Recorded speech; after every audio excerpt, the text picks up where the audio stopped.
तीस्ता नदी की बाढ़ से एक गांव खतरे में है।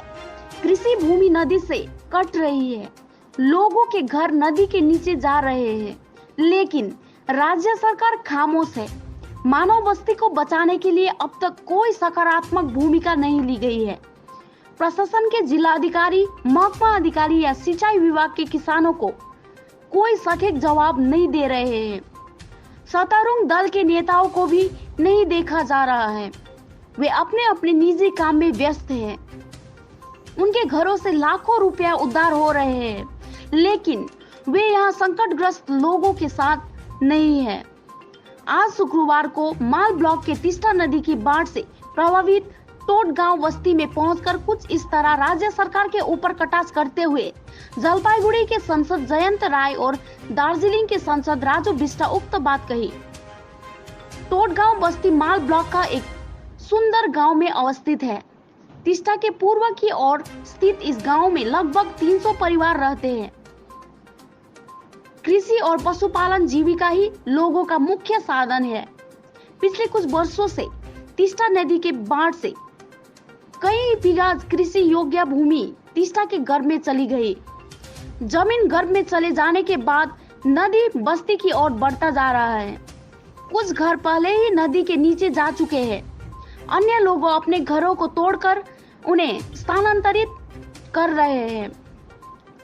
बांध के निर्माण की मांग को लेकर स्थानीय निवासी राष्ट्रीय राजमार्ग में 3 अगस्त से लगातार भूख हड़ताल पर बैठे हुए थे।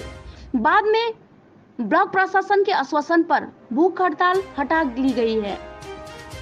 ब्लॉक प्रशासन के ओर से प्रोडक्शन वर्क शुरू की गई है, लेकिन नदी का भयंकर रूप धारण करने के कारण इसका कुछ फायदा नहीं हुआ।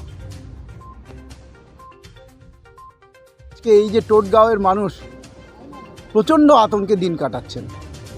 আমি এটা 6-7 মাস 8 মাস আগের ঘটনা না, এটা আগের বছর থেকে আমাকে এরা বলে এসছেন এবং এখানকার বাসিন্দা যারা তাদের হয়ে আমি বারবার বিভিন্ন মহলে আমি আলোচনা করছি। বিডিও,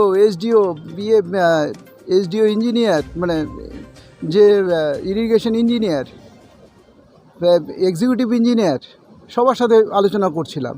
তারা এক সময় বলছিল যে এখানে আমরা প্রিপেয়ার করছি, ওই প্রজেক্ট প্রিপেয়ার করছি। তারপরে বললো যে না, প্রজেক্ট প্রিপেয়ার হয়নি। তারপরে বলছে যে আমরা নতুনভাবে ট্রান্সফার হয়ে আসছি, আমরা ব্যাপারটা জানি না। এখন আমি আজকেও জিজ্ঞাসা করলাম, যে ইঞ্জিনিয়ার সাহেব কথা বললাম, ইঞ্জিনিয়ার বলছেন যে কাজ একটা টেম্পোরারি একটা কাজ করা হয়েছিল, সেটা মেজার সেই টেম্পোরারি মেজারটা থাকেনি, এখান থেকে ভেঙে নিয়ে চলে গেছে।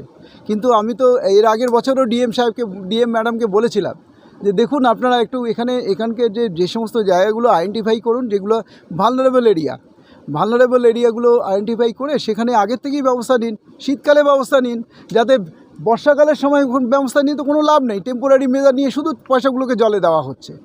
সুতরাং এখানে আসল যে কাজটা করার দরকার, যেই সময় বন্যা থাকবে না সেই সময় ভালনারেবল যে এরিয়াগুলো, যেখানে ফ্লাড প্রোন এরিয়াগুলোকে বা যেখানে ভাঙতে পারে, ইরোশন হতে পারে, সেই জায়গাগুলোকে আইডেন্টিফাই করুন। আইডেন্টিফাই করে সেই সময় প্ল্যান করে যাতে পরবর্তীতে বর্ষাকালে যাতে কোনো রকম অসুবিধা না হয় সেটা ব্যবস্থা করুন।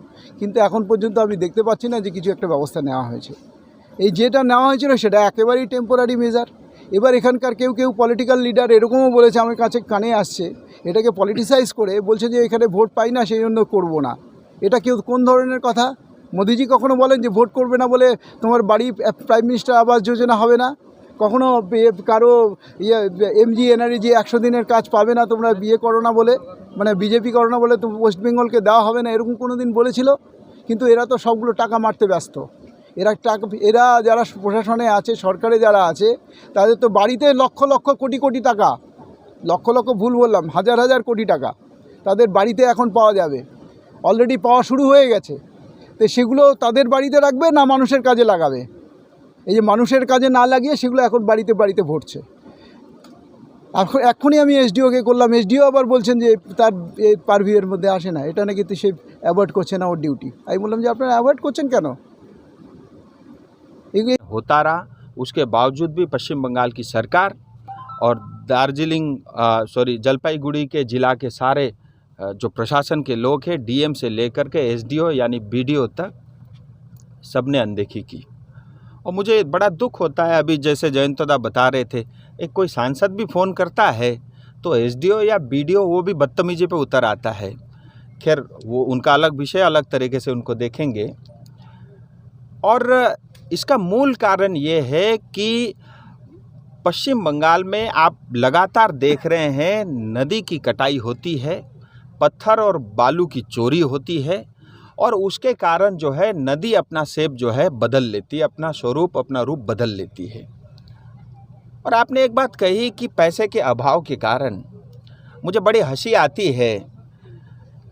एजुकेशन में, शिक्षा में धांधली होती है। एक मंत्री के घर से 50 करोड़ से ज़्यादा कैश निकलता है, कई किलो सोना उनके घर से निकलता है, लेकिन 2-4 करोड़ रुपए खर्च करके अगर एक गांव के 500 परिवार को हम बचा सकते हैं, उस पे सरकार का ध्यान नहीं होता। इसका सीधा अर्थ ये है कि सरकार पश्चिम बंगाल में टीएमसी सरकार चोरी करने के लिए बनी है, जनता को दुख और तकलीफ़ देने की बनी है।